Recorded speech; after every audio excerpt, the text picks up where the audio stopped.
Bonjour et bienvenue sur ZenZone TV, la chaîne télé Santé Forme Bien-être et Médecine douce sur laquelle vous êtes définitivement bien. Aujourd'hui, dans l'interview thérapeute, je reçois une thérapeute qui est kinésiologue. Elle pratique la Brain Gym, elle est facilitatrice Access Bar.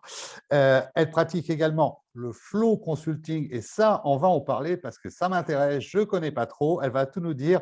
Dans l'interview thérapeute, j'ai le plaisir d'accueillir aujourd'hui Karine Tortel-Vassle. Bonjour Karine. Bonjour Michel, merci de m'accueillir. Merci à vous Karine. Alors, finalement Karine, qui êtes-vous? Parlez-nous un petit peu de vous, de ce que vous faites. Qui suis-je? C'est la grande question que je pose parfois à mes clients et personne ne sait y répondre, moi non plus d'ailleurs, en fait, parce que nous sommes tous des êtres très très complexes et très vastes. Je suis aujourd'hui kinésiologue. J'ai fait un parcours professionnel qui passait d'abord par l'enseignement, j'étais enseignante. Après, par un passage dans une entreprise où j'étais assistante de direction et lien entre différentes filiales dans différents pays.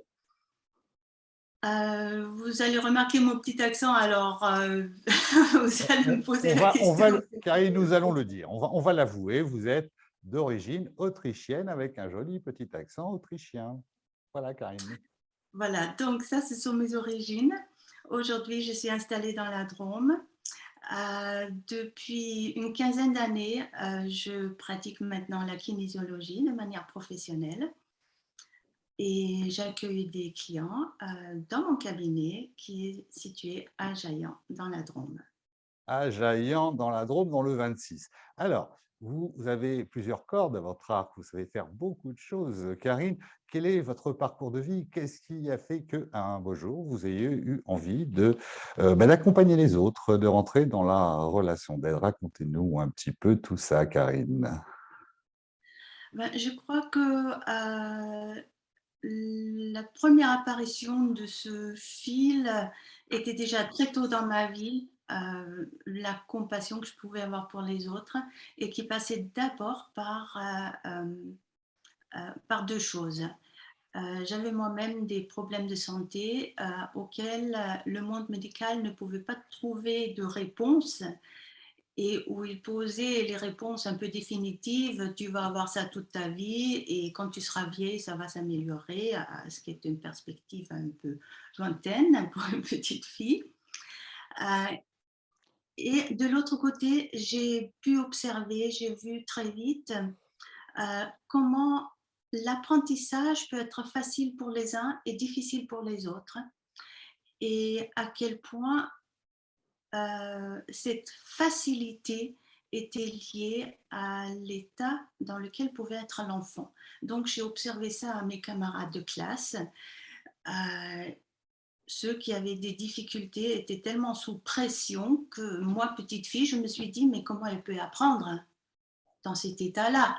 C'est impossible, il ne va pas pouvoir comprendre. Et j'étais très, très surprise que les adultes ne remarquaient pas ça. Donc voilà, c'était mon premier contact avec l'apprentissage et les possibilités d'apprendre ou de ne pas apprendre selon l'état émotionnel dans lequel on se trouve. Voilà, j'ai gardé ça sûrement quelque part dans un coin de ma tête, ce qui m'a amené à l'enseignement plus tard. Et vous aviez quel âge à cette époque-là? Oh, je crois que j'ai vu ça très très tôt. Je devais avoir 7 ans à peu près. D'accord.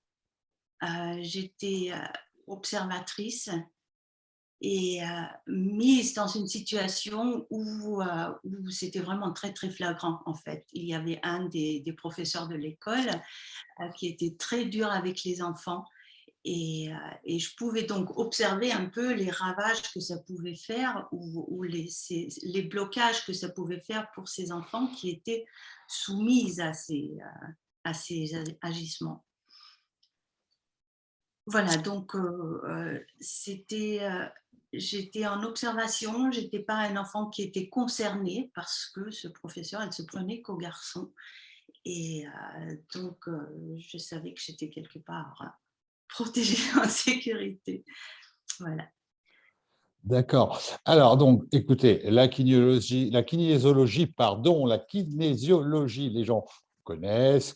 L'Access Bar, on connaît également, hein, ce sont des points que nous avons sur la tête. Certains parlent de 16, d'autres de 32. Enfin, voilà, ce sont des pressions sur des points. Moi, j'aimerais, Karine, que vous nous parliez un petit peu plus de la Brain Gym, que les gens connaissent moins, et puis surtout du Flow Consulting que je découvre avec vous aujourd'hui, Karine. Voilà. Donc, tout ça, toutes ces méthodes s'articulent autour d'un point commun, c'est que notre corps a une sagesse innée et que notre corps connaît la réponse à nos questions. Dans le Brain Gym, on utilise le mouvement du corps pour équilibrer le cerveau. C'est-à-dire, on parle de reconnecter le cerveau. Quand nous sommes en situation de stress, on a tendance à se réfugier d'un côté ou de l'autre de notre cerveau, du côté confort. Donc, il y a des gens qui vont se mettre à analyser sans jamais arriver à une solution. Il va y avoir des gens qui vont plutôt se mettre à rêver sans arriver à une solution. Pour fonctionner vraiment de manière correcte, on a besoin que les deux hémisphères de notre cerveau travaillent ensemble. On peut stimuler les hémisphères du cerveau en utilisant notre corps. Tout simplement, quand je bouge la main gauche, il y a quelque chose du côté droit dans mon cerveau qui s'allume et vice-versa. Quand je bouge les deux parties du corps de manière simultanée, mon cerveau va travailler en simultané. Donc, je vais avoir accès à l'entièreté de mon cerveau. Quand les enfants sont en difficulté d'apprentissage, ils sont souvent dans cet état de stress, de clivage entre les deux parties du cerveau. Et on a besoin de simplement ramener les deux pour qu'ils puissent fonctionner de manière entière. Et ces mouvements sont des mouvements du corps, donc pas quelque chose qui fait encore réfléchir plus, penser plus, utiliser encore plus notre cerveau. On fait les mouvements dans la détente et en même temps, on branche notre cerveau. Quelle est la durée d'une séance de Brain Gym? De Brain Gym purement, je dirais la durée, c'est la durée de l'apprentissage du mouvement ou d'un enchaînement du mouvement. Ça peut être une petite séance de 30 minutes. Et l'efficacité, après, est dans la répétition, de manière à D'accord. ce que le nouveau fonctionnement puisse s'inscrire dans le cerveau, de plus en plus devenir une habitude et devenir un mode de fonctionnement par défaut. D'accord. Alors maintenant, le flow consulting, de quoi s'agit-il? C'est une nouvelle technique. Moi, personnellement, j'en ai jamais entendu parler. Vous venez d'être certifiée consultante. Karine, de quoi s'agit-il? Dans le flow consulting, il s'agit de déterminer quelle est notre intelligence naturelle. De quelle nature est notre intelligence naturelle? Le flow consulting, il se base sur un schéma qui est basé, comme tout le reste qu'on fait en kinésiologie, sur le flux de l'énergie comme il a été défini dans la médecine traditionnelle chinoise. L'énergie a un certain circuit dans le corps, a un certain circuit dans notre vie, a un certain circuit dans l'année, etc. Et chacun de nous va fonctionner d'une manière spécifique, va avoir une intelligence spécifique. On va avoir une intelligence qui est plutôt feu, on va avoir une intelligence qui est plutôt métal, on va avoir une intelligence qui est plutôt bois, etc. Quand nous savons quelle est notre intelligence particulière, nous pouvons la mettre à profit à l'intérieur d'une équipe. Et ce qui est d'ailleurs très, très intéressant, c'est de connaître l'intelligence particulière de chaque membre de l'équipe, de chaque membre d'une entreprise, de chaque membre qui travaille sur un même projet, de manière à partager les tâches pour que chacun soit dans son intelligence naturelle.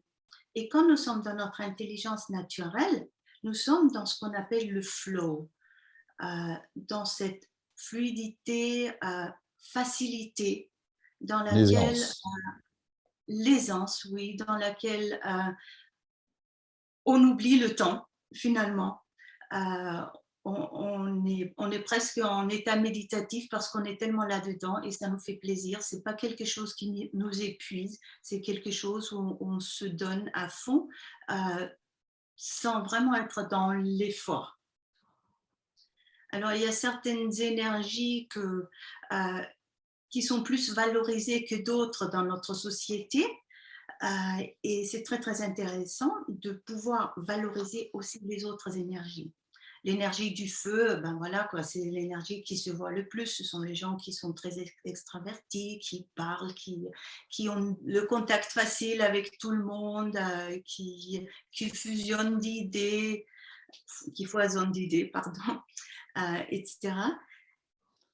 Mais tout seuls, ils ne vont pas faire grand-chose parce que ça va brasser beaucoup, beaucoup. Ils ont besoin d'autres intelligences qui ramènent les choses à la terre, qui ont une vue plutôt structurelle dessus, qui peuvent mettre ça en système, en fonctionnement, qui peuvent surveiller que tout ça aussi, ça mène à quelque chose sur le plan de rapport de force et de ce qui sort, de ce qui rentre. Donc, c'est une sorte d'harmonie, d'équipe. Et alors, vous allez intervenir en entreprise, j'imagine, d'après ce que vous nous dites aujourd'hui, Karine Tortel-Vasle. Donc, ça, c'est fait pour les entreprises. C'est aussi fait pour les entrepreneurs qui sont seuls, qui se mettent à leur compte et qui se trouvent à devoir faire toutes les tâches en même temps et qui se rendent compte qu'il y a certaines choses qu'ils n'arrivent pas à faire ou dans lesquelles ils ne sont pas très à l'aise à le faire. Et ça permet à chacun de savoir aussi où il a intérêt à faire intervenir une intelligence autre. Quel genre d'intelligence est-ce que j'ai besoin de rechercher pour faire fonctionner mon entreprise? Qu'est-ce que je délègue? Sur quoi j'ai besoin de conseils? Et le fait de savoir ça permet de se structurer et d'être moins dans le questionnement, dans la remise en question de soi-même. Je parle par exemple des thérapeutes. Un thérapeute n'est pas forcément un comptable, un thérapeute n'est pas forcément quelqu'un qui est à l'aise à communiquer sur Facebook tous les jours, etc. Mais dans le fait de se trouver tout seul à devoir faire tourner son activité, il va se trouver en difficulté sur certaines choses et il va finir par se remettre en question parce qu'il voit que les autres y arrivent. Et le savoir, c'est toujours la connaissance qui nous permet de fonctionner d'une manière beaucoup plus structurée et de sortir de l'émotionnalité d'une difficulté. C'est finalement une forme de coaching intellectuel. C'est une forme de coaching, oui, qui se structure autour, autour de l'énergie, du flux de l'énergie. Oui. Tout ça doit finalement circuler dans le bon sens. C'est ça, Karine. Alors, Karine, voilà, le flow consulting, on en sait un petit peu plus grâce à vous. Pour quelle problématique peut-on venir vous voir en cabinet, Karine? Qu'est-ce que les gens peuvent vous demander? Comment, à quel niveau vous pouvez les aider, les accompagner?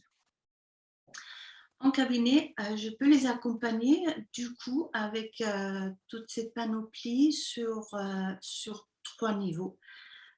qui s'articulent tous autour justement la question qui suis-je et comment je peux m'épanouir dans ma vie et dans mon travail. Donc, le premier niveau va être quelque chose de plutôt thérapeutique qui permet de remettre notre, notre manière dont on s'est construit sur un fonctionnement fluide. Donc, en fait, on s'est construit avec toutes nos expériences, avec toutes nos croyances et avec les croyances que les autres nous ont apportées, avec nos traumatismes, petits ou grands. Et on a déduit de toutes ces choses une façon de fonctionner qui est la nôtre, mais qui, arrivé à l'âge adulte, souvent se trouve un peu bancale. Donc, moi, j'aime bien mettre ça dans des structures et dans des schémas. Vous voyez derrière moi le schéma. Je vois le poster, effectivement, je ne lis pas tout, mais je vois le poster derrière vous. Donc, vous avez d'un côté la structure qui est plutôt bancale et on vient petit à petit sur une structure qui est vraiment alignée et fluide. Donc, ça, c'est la première partie. La deuxième partie est de voir de quelle manière est constituée ma personnalité, le véhicule dans lequel je suis venue m'incarner. Quel est le genre de véhicule? Comment il fonctionne ce véhicule? Parce qu'on part dans notre perception du fait que nous sommes tous humains, nous avons tous le même véhicule, plus ou moins, et donc on va essayer de fonctionner un petit peu comme les autres. Et on va être dans cette comparaison et on va se rendre compte qu'on ne peut pas fonctionner comme les autres. D'où des mal-être, des remises en question. Savoir exactement quelle est la constitution de notre véhicule, ça on le trouve dans le design humain qui part de la carte du ciel au moment de notre naissance, un certain nombre de jours avant, et qui se lie à travers de la grille du I Ching, qui est encore la sagesse chinoise, on revient toujours sur cette même sagesse, et qui nous permet de savoir quelle est notre personnalité, quelle est la partie de nous qui est fixe, sur laquelle on peut toujours compter, et quelle est la partie de nous dans laquelle nous sommes influençables, mais dans laquelle nous avons aussi des capacités d'apprendre. Donc là, à nouveau, on est dans le principe, la connaissance me permet de mieux fonctionner. Parce qu'une fois que j'ai connaissance de cette structure, je sais, est-ce que je suis un 4x4 ou une Ferrari? Est-ce que je suis une Ferrari qui essaie d'aller dans les chemins de montagne et je me trompe? Est-ce que je suis un 4x4 que j'essaie de faire tourner à 250 sur un circuit et je vais le casser? Et tout ça, je fais comme tous les autres, donc je cache tout ça sous une enveloppe de citrouille finalement, et tout le monde roule en citrouille. Et on n'est pas là à exploiter vraiment ce qui nous a été donné au départ. Donc pour trouver vraiment notre chemin de vie, notre mission, notre flux, notre raison d'être, on gagne à avoir toutes ces connaissances pour vraiment savoir qui. Donc c'est la connaissance de soi dans l'humilité. C'est bien résumé. Merci, Michel. C'est bien résumé, merci, Karine. Alors, Karine, vous aimez les formations, projetez-vous d'en faire d'autres? Pour ce qui est des formations, ce qui est mon prochain projet, mais ça ne va pas être pour tout de suite, c'est je veux travailler d'abord un petit peu sur le flow consulting sur le plan individuel pour l'amener après sur un plan de travail éventuellement avec des équipes pour vraiment voir comment ça peut interagir à l'intérieur d'une équipe. Donc, ça sera la prochaine étape. Vos modes de consultation, Karine Tortel-Vasle, vous vous déplacez en entreprise, j'ai cru comprendre, en cabinet, peut-être du domicile, un peu de téléconsultation ou pas? Beaucoup de téléconsultations, donc ça c'est, toute la partie coaching se fait très facilement en téléconsultation. Pour la partie énergétique, il y a parfois un peu une réticence, des personnes, de se dire: «Oui, mais la kinésiologie, c'est on appuie sur mon bras pour savoir comment réagit mon corps. Est-ce que ça peut se faire en téléconsulting?» Et oui, ça peut. Ça peut très bien se faire parce qu'on est à nouveau à 2. Là, Michel, vous et moi, on est en connexion et le travail avec le corps peut très bien se faire aussi de cette manière-là. Donc l'intervention directement sur le corps, se passe en général dans les outils que j'utilise, par une acupression, le fait de masser certains points précis et cetera. Donc ça, c'est quelque chose que je peux demander à la personne de faire. Elle va le faire, sous ma guidance. Heu et il y a énormément d'outils qui interviennent dans la kinésiologie et une partie doit vraiment être faite sur la personne, une autre partie peut être faite comme ça à distance, soit la personne touche les points elle-même, soit ça devient une intervention purement énergétique qui permet d'équilibrer l'énergie de la personne avec des outils du style euh, Reiki par exemple, ou ce genre de transmission d'énergie ou de partage d'énergie. D'accord. Donc Alors, oui, peut-être. qui sont vos consultants, Karine? Plutôt des hommes, des femmes qui sont sensibilisés par ces techniques? Quelle tranche d'âge? Je travaille, beaucoup avec Des mamans. des mamans qui ont des questions pour leurs enfants, heu, des mamans qui, se disent, «Voilà, j'ai telle ou telle difficulté dans la vie, je ne veux pas la transmettre à mon enfant. Je ne veux pas que mon enfant souffre de la même chose».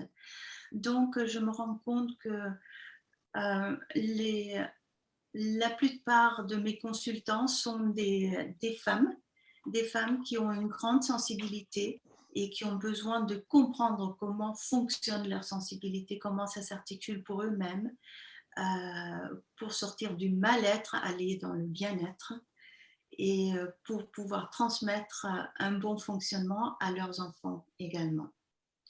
Et de l'autre côté, du côté professionnel, ça s'articule encore beaucoup autour des femmes qui sont dans une certaine sensibilité et qui sont en train de se mettre maintenant, par exemple, à leur compte, créer leur structure, créer leur activité et se trouvent du coup à aller sur un autre plan de leur personnalité et trouver des défis qui vont éventuellement les mettre à mal à nouveau sur leur confiance qu'elles peuvent avoir sur elles-mêmes et dans la vie et dans ce qu'elles font. Des objectifs qui leur correspondent. C'est ça? Absolument, oui. Absolument. Voilà, donc, si le discours, la présentation de Karine Tortel-Vasle, j'espère que je ne l'écorche pas. Karine, qui est dans le 26, dans la Drôme, qui fait également de la téléconsultation du cabinet et de l'entreprise, eh bien, a retenu votre attention. Le site internet de Karine s'affiche juste ici, juste en bas et à la fin de la vidéo. Mais en attendant, si vous regardez cette vidéo, abonnez-vous, commentez, cliquez, partagez. Tout ça, ça nous intéresse, c'est important pour nous. Merci Karine Tortel-Vasset d'avoir accepté notre invitation sur ZenZone Télé. Merci Michel pour m'avoir invité et merci à tout le monde pour m'avoir écouté.